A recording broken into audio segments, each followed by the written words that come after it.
Peace. This is a Meat Potato Sorcery production starring myself, the Water Alchemist, and today's topic for the occult family is thoughts on possession. Now, when you think of possession, you think of being involuntarily taken over from another spirit.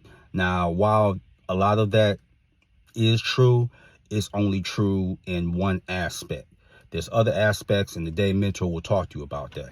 So when you look at movies, The Exorcist, and shows like Supernatural or The Conjuring, yes, something can happen like that, but why? It usually will happen because for some reason, the child or the person that they've taken over, they don't have the spiritual will to put up a fight or to resist. So that's when you can have that happen as far as a spirit or a walk-in. This could be a family member that can walk into your body. This made that transition. It could be like an uncle or a cousin or even a sibling. So that's one. Now let's talk about two. The other one is when you do a ritual and you offer yourself to be possessed. And a lot of occultists have done this because they want a better understanding or grasp of certain things.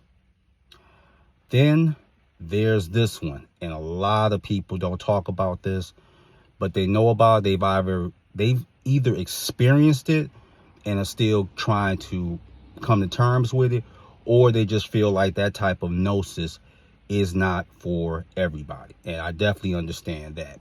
So you can be partially possessed.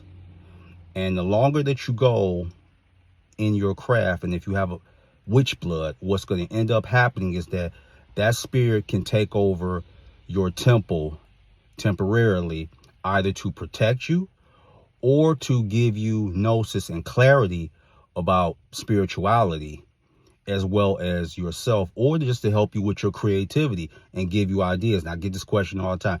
Well, how do I know that a spirit has reached out to me telepathically? They're not going to talk in English or Spanish and all that, so let's erase that.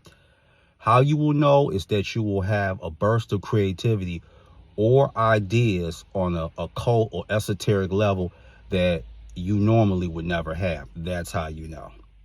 Now, I've been partially possessed by, let's see, the following: Belial, Azazel, Orbis, who is one of my patron demons, and I had a pact with Orbis like 1.5 years ago.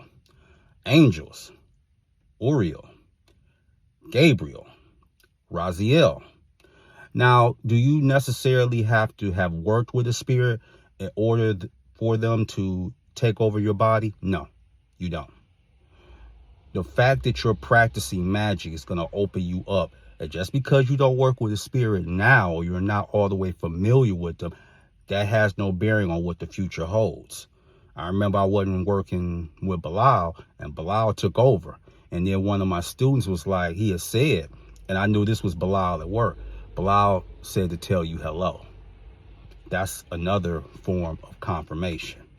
So those are different forms of possession. It's really for your creativity or your safety or protection, or to give you knowledge to take you to another plateau as a witch or as a sorcerer.